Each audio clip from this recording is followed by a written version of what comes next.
am so sweaty just from walking around. Oh, that's liquor. That's liquor. 9 miles of walking.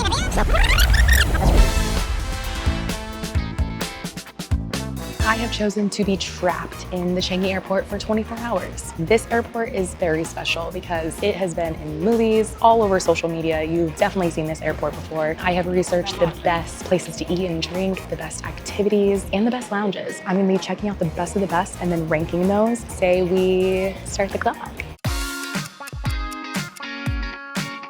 So when I heard that there was a pool at this airport, I was like, say less. They have swimsuits. So if you're wanting to do pool time, you don't have your swimsuit or your trunks, you can purchase. This is a very good sized pool. A bar where you can get food, drinks. If you don't want to go in the pool, you actually don't even have to pay the fee to get in. But with that fee, if you are choosing to use the pool, you'll also get access to a shower, the lockers. There's a few other amenities like a towel that you'll get with that price. There is also a quiet corner for adults, no children allowed. Obviously, you're still getting the noise from the planes, so you can really just sit out here and relax. All right, and before I put my suit on, I did want to show you the locker room. This is actually quite nice. They have 2 fans going in here, so it's actually a really nice escape from the heat out there, even if you are in the pool. They have lockers that are included in the pass, but also it is first come, first serve. We also have 2 toilets in here, and then also 2 showers, which again, you have access to with that pool pass. All right, it's time for a dipperoonie in the pool.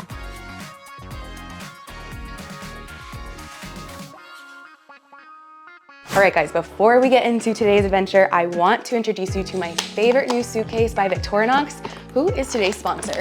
I'm using the Spectra 3.0 frequent flyer carry-on in this gorgeous red color. It's the perfect size luggage for any trip, business or leisure. What's amazing is this expandability feature. It increases packing capacity by up to 20%. Watch how it can fit everything I need for different temperature zones in the airport, from the butterfly garden to the rooftop pool. The interior is really thoughtfully designed with compression straps and multiple pockets. Plus, the shell is made with durable materials to keep your belongings secured throughout your trip. The dual caster wheels make it incredibly smooth to maneuver, which matters when you're exploring an entire airport for 24 hours. You can store your laptop in the front compartment here without having to open the entire suitcase. And if you purchase the case in the US or Canada, you get a lifetime warranty. So I feel confident taking it on all my adventures. Now it's time for my 24 hours in Changi. Let's go. All right, so it is time for some breakfast to get this whole day started. This airport is so massive. Every terminal has some sort of hawker center food court situation. So I got an iced hopi, which is coffee with condensed milk. Ooh, and then I got this cute little Nutella bear, and it was made after a little bear statue over there. This is the breakfast of champions. I've seen a ton of girlies on TikTok talking about this robot that actually can make you a cocktail. So the way this works is that you have to download an app, and then you will get your free drink or spend 180 Singapore dollars with the app, and then you'll watch the robot bartenders do their thing.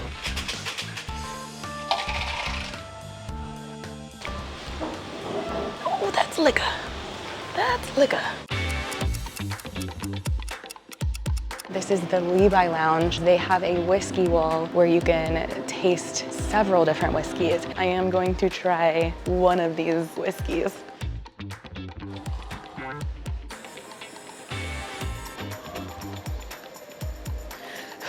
Not as bad as I expected. That's actually quite nice.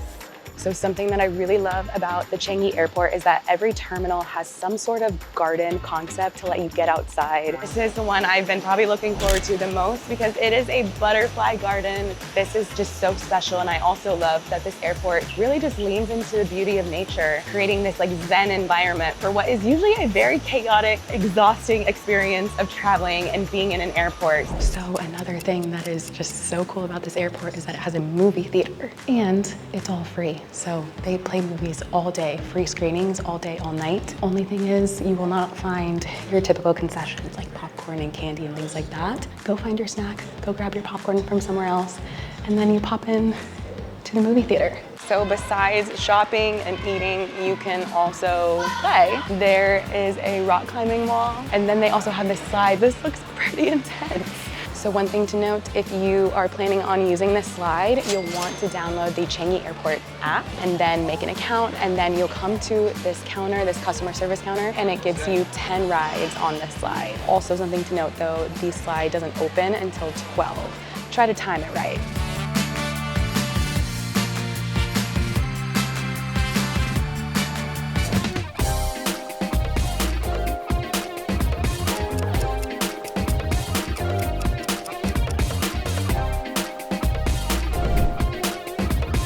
So if you come to the Jewel, you will quickly discover that there's so many food options, sit-down restaurants, grab and go, coffees, teas. I did do some research on some of the best restaurants, and one of them was called Sanook Kitchen. We are gonna go try that. I got a honey butterfly pea drink.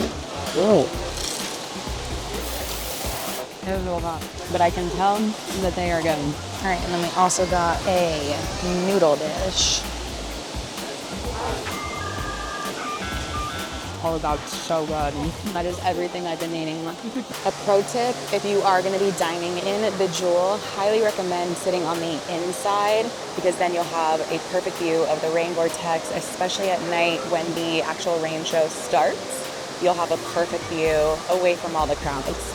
All right, I am off to experience the rain vortex. I've seen it a few times, but not up close at the bottom. All right, so while the rain vortex is absolutely gorgeous, the reality is just so many people. It's best to try to maybe find a seat at the top of these bleachers that they have, or going up a little bit further. So as I came up here, I noticed that there is a bridge that you can actually walk across and get an even better view of the rain vortex and the rest of the Jewel. So I am going to pay 13 Singapore dollars to walk across the bridge. It definitely does give you one of the best views of the rain vortex. There's not a lot of people on here, because you do have to pay, so it does weed out the crowd a bit, and you only get one entry, one exit. The waterfall isn't always running.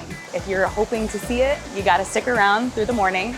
There also is a light and music show at night, but the hours differ, so you'll definitely wanna check those out. Not many people realize this. The Jewel is actually on the land side, not the transit side where your terminals, your gates are. The Jewel is public, so if you have a layover, let's say 2 hours, you're probably not gonna make it, because unfortunately you will have to exit immigration, passport control, and all of that to come see the Jewel. But a little pro tip, if you don't have time to exit immigration, you can actually take the tram that goes across the Jewel, and that will actually give you a really great view of the rain vortex. The trams will also slow down once they enter the Jewel, so you'll have plenty of time to take photos, videos, all of that. I am so sweaty. I generally don't think I can stay in these clothes for the rest of this period of time. So I think I might, maybe, try to go get something. I mean, this is basically a shopping mall, so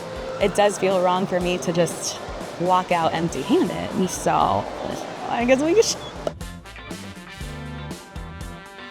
All right, I got myself a pair of shorts because I simply cannot wear sweatpants any longer. I also bought a t-shirt and some postcards.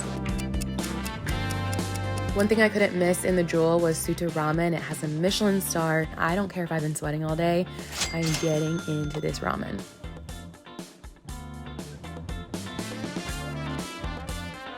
Now I am waiting for the rain show, the last thing I had lined up before I head into my hotel.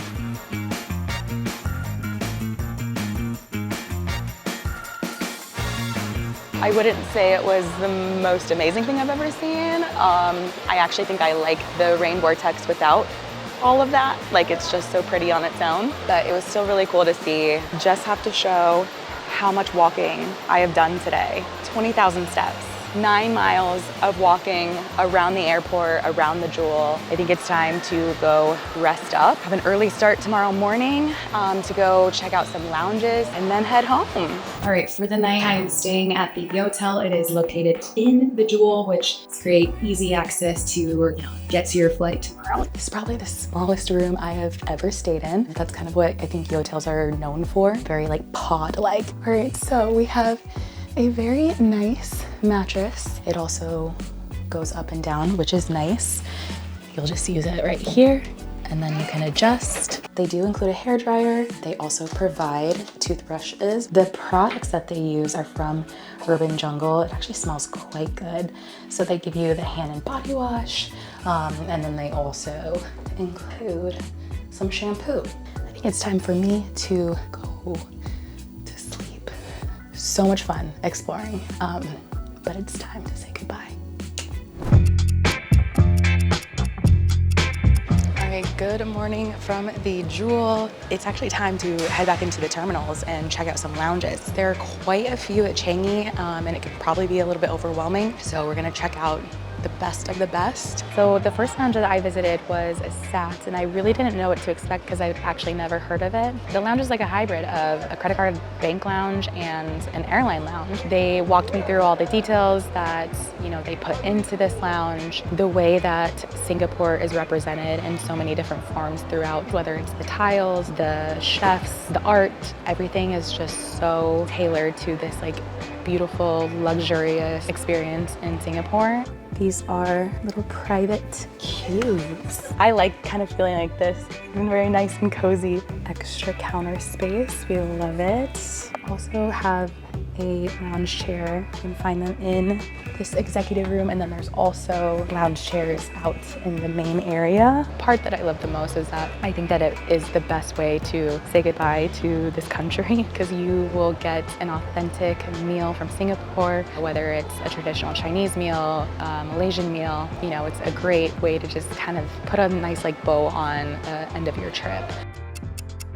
Marhaba, I walked around a bit and then walked out. I did get some water, but looking at their selection of food and snacks and beverages, I just wasn't as impressed. Maybe I would have been more impressed had I started there, but SATs really set the bar high. But I am looking forward to this final lounge. All right, y'all, now I am in the Silver Chris Lounge. I am so hyped to be here because 1, I am a newbie to lounges. 2, there are several Silver Chris lounges around the world, and to be at the one at Changi Airport in Singapore for Singapore Airlines, this is as good as it gets. This lounge is in Terminal 3 on level 3, and it's open 24 hours. I am in the section where it is for mainly the business class passengers, but first class passengers really got a nice setup with a private room, private sleeping pods. I mean, this place has everything.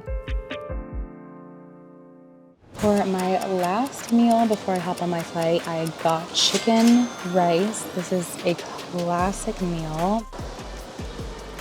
I'm really sad I waited till the very last day, the last hour, to try that because it's so good. So that concludes the 24 hours trapped in the Changi Airport. I am exhausted. I am appreciative that the Jewel exists because it did, feel like I left the airport. It was just like one big shopping mall, but you get so much greenery and the rain vortex and everything, so you don't really feel like you're in an airport. As far as ranking everything, when it comes to food, my number 3 was Sanuk Kitchen. It's Thai food, it's comforting, especially on a rainy day. The second would actually be chicken rice that I'm eating. Chicken rice is a traditional dish that you will find anywhere in the airport. And my number 1 would absolutely be Suta. It is the first ramen spot to ever get a Michelin star. And the second you step in, you see why. The truffle ramen was everything. You have to get an egg. As far as activities go, there's so much to do. I think number 3 obviously has to be seeing the rain vortex.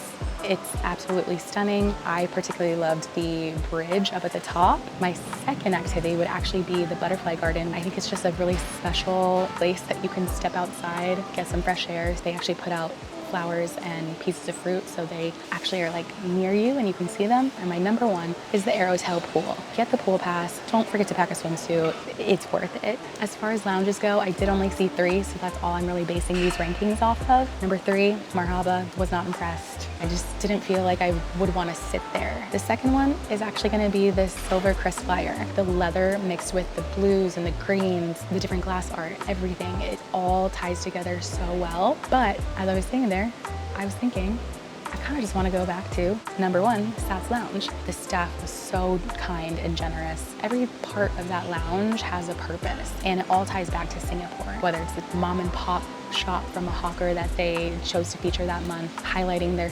chefs so you actually know who's making this incredible food. But it is time to head home. Hope you enjoyed this and let us know what airport we should explore next.